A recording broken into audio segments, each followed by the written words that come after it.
इसमें भी कोई पॉलिटिकल एंगल आप देख रहे हैं, क्योंकि जिस तरीके से मंत्रालय क्लीन चिट दे रहा है? देखिए, मंत्रालय विदाउट एनी, मैंने शुरुआत में ही बताया, इन्वेस्टिगेशन इंक्वायरी के कैसे क्लीन चिट दे सकता है। जो उन्होंने, हमने उनका लेटर देखा है जिसमें उन्होंने कहा है कि जो काउंसिल उस बच्ची की गई है, उन्होंने बताया कि वो नॉर्मल नहीं है। तो वो काउंसलिंग जो की गई है उसका प्रॉपर एक प्रोसीजर होता है, वो लेटर्स कहाँ हैं, वो अवेलेबल करवाए जाएं, जिस डेट में किस किस काउंसलर ने काउंसलिंग की है, ये सारे हमें एविडेंसेस चाहिए। हम उस लेटर के आधार पे नहीं मान सकते हैं। और एक मंत्रालय से लेटर आ गया तो उसको हम सही मान लें, लेकिन एक बच्ची जो पटना की सड़कों पे 5 दिन से घूम रही है, चिल्ला रही है और उसके पास फैक्ट है, उसकी बातें जेन्युइन है, एक बच्ची वो गलत हो सकती, और भी महिलाएं निकल करके आई हैं। ये एग्जाम्पल हमारे सामने मंच पर जो बैठे हैं रंजीत कुमार, कितने लोगों को आप झूठा साबित करेंगे? तो ये तो रियलिटी है। जब भी कोई रूलिंग पार्टी होती किसी भी राज्य में, सेंट्रल में, और इस तरीके के मैटर्स आते हैं तो वो अपने आप को बचाने की कोशिश करते हैं। और शायद ये बिहार सरकार ने अगर पहले ही अपने शेल्टर होम में जा करके इन्वेस्टिगेशन करवाया होता, प्रॉपर मॉनिटरिंग होती, तो हमारी ये बच्ची सड़कों पे नहीं घूम रही होती। इसके जैसी और भी जो बच्चियां हैं, करीब 250 से 300, उन बच्चियों की जिंदगी कैसी होगी हमें में से किसी को नहीं पता। और एक और आप लोगों को बताना चाहूंगी बात, मैं निरंतर इस न्यूज को देख रही थी, मैंने देखा कि वो जो शेल्टर होम है गाय घाट, उसका करीब 1/3 जो गेट है वो ओपन था, लेकिन जैसे ये बच्ची बाहर आई, मैटर मीडिया में आया, उसको पूरा कवर कर दिया गया।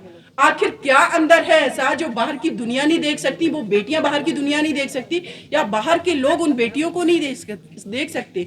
आप नॉर्मल तरीके से क्या वो जीवन नहीं जी सकती? इसका मतलब कि आप अंदर कुछ ऐसा कर रहे हैं जो बाहर बेटियां आकर के कभी कभी बता पाती हैं। जो कि इन लोगों ने जब उस बच्ची से बात की, जब वो जॉब मांगने के लिए आई, तो देखा कि वो उसकी कंडीशन बहुत खराब है, तब उसने बताई। कितनी बेटियां तो डर के कारण नहीं बता पाती। तो पॉलिटिकल एंगल तो डेफिनेटली है कि सरकार अपने आप को बचाने की पूरी कोशिश कर रही है। क्या लगता है कि सरकार के संरक्षण में, ये पूरे बिहार की बात कर लीजिए, देश भर में जितने बालिका गृह हैं, वहाँ पे जो लड़कियां रहती हैं, बच्चियां रहती हैं, उनके साथ कुछ भी घटना घटती है तो सरकार इसमें संलिप्त रहती है? देखिए, सरकार की संलिप्तता से मतलब ये है कि अगर सरकार के जो ऑफिसर्स काम कर रहे हैं, अगर वंदना गुप्ता की बात करें, वो एक गवर्नमेंट जॉब में है, उनकी ऑफिसर्स हैं, तो इनडायरेक्ट वे में हम किसको कहेंगे? सरकार ही जिम्मेदार है, जिसका सुपरविजन होना चाहिए निश्चित रूप से। तो रेगुलेटिंग अथॉरिटी हमारी गवर्नमेंट है, सर्वोच्च है। अगर उसका कोई भी ऑफिसर ऐसा क्राइम कर रहा है तो निश्चित रूप से कहेंगे कि कहीं ना कहीं सरकार का संरक्षण मिला हुआ है, तभी कर रहा है। अगर संरक्षण नहीं होता तो अभी तक इतना बड़ा मैटर है ये, वंदना गुप्ता को सस्पेंड कर दिया गया होता, क्यों नहीं किया गया? उनके खिलाफ में FIR हो गई होती। सवाल इसलिए क्योंकि विभागीय मंत्री मदन सैनी जेडीयू से आते हैं, पिछले 4 दिनों से उनका कोई बयान सामने नहीं आया। जी, जेडीयू के मंत्री है इस विभाग के मदन सैनी, पिछले 4 दिनों से उनका कोई बयान नहीं आया इस मामले पर। ऐसे में पिछली बार भी देखा गया था कि जेडीयू के मंत्री ही शामिल थे मुजफ्फरपुर बालिका गृह कांड में, और इस बार भी विभाग के मंत्री, उनका कोई जवाब आखिर अभी तक आ क्यों नहीं रहा? कैसे देख रही है? मैं आपको ये यहाँ पर, मैं दिल्ली से हूँ, वीना मानवी जी हैं जो कि महिला विकास मंच संचालित कर रही हैं, तो ये लोकल में ये सारी इन्फॉर्मेशन जो है आपको वो बेटर तरीके से बता पाएंगे। आपने कहा कि अधिकारी संपर्क करने का प्रयास कर रहे हैं, ये मतलब कौन बताएंगी? बीना मानवी जी बताएंगी। मैडम, आपसे क्योंकि एक सवाल है। जी बताइए। एक सवाल है आपका, ये कोई पहला मामला नहीं है जब शेल्टर होम पे सवाल उठे। मुजफ्फरपुर में भी जब मामले की तफ्तीश जांच की गई, 34 बच्चियों से दुष्कर्म किया गया, जो समाज कल्याण मंत्री थे उनको जेल तक जाना गया था। फिर वही हालात है जब इस तरह की पूरी घटनाक्रम वही खाली थाने के चक्कर मीना जी लगाती रही बच्ची को लेके। डीएम साहब का तो फर्ज बनता था कि बच्ची से बात करते, लेकिन रातों रात जिस प्रकार से रिपोर्ट प्रेस रिलीज जारी करके क्लीन चिट दे दिया गया। वंदना जी से हमारी बात हुई थी टेलीफोनिक, वो भी कुछ बात नहीं करना चाह रही है।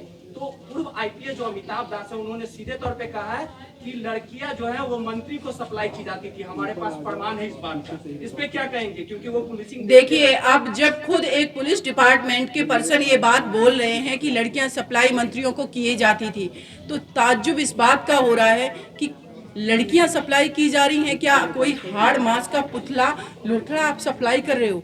एक जीता जागता जीवन जिसको आपने सिर्फ ऑब्जेक्ट समझ के, इंसान न समझ करके किसी के सामने परोस रहे हैं। और ये देश की 49% अगर किसी बेटी को सप्लाई किया जाता है तो ये सीमा की डिग्निटी पर भी अटैक है, बीना मानवी की और इस मंच पर बैठी सभी महिलाओं की डिग्निटी पर अटैक है। और अगर ऐसा कोई मंत्री कर रहा है, मिनिस्टर कर रहा है, हम लोग किसी भी हद तक जाकर के इस देश की महिलाओं के लिए लड़ेंगे, उस बच्ची के लिए लड़ेंगे और छोड़ेंगे नहीं। दूसरी बात जो आपका सवाल था शेल्टर होम की, मैं सिर्फ पटना की बात अभी कर रही हूँ यहाँ, लेकिन ऑल ओवर इंडिया की मैं बात कर रही हूँ। दिल्ली में एक बच्ची मिस हुई थी, उस बच्ची को जब मैंने देखा काउंसलिंग के लिए शेल्टर होम में रखा गया वहाँ कुछ टाइम के लिए, तो मैंने देखा जाकर के उन बच्चियों से झाड़ू लगवाई जा रही है। जो बच्चियां जा करके 10th 12th पास में स्टडी कर रही हैं, उन बच्चियों को अंदर जा करके झाड़ू लगवाई जा रही है और जो बच्चियां वहां पर विक्षिप्त हैं उनके साथ रखा जा रहा है, उनको मिसगाइड किया जा रहा है। आप किस तरीके से शेल्टर होम का ये कहीं मीनिंग होना चाहिए।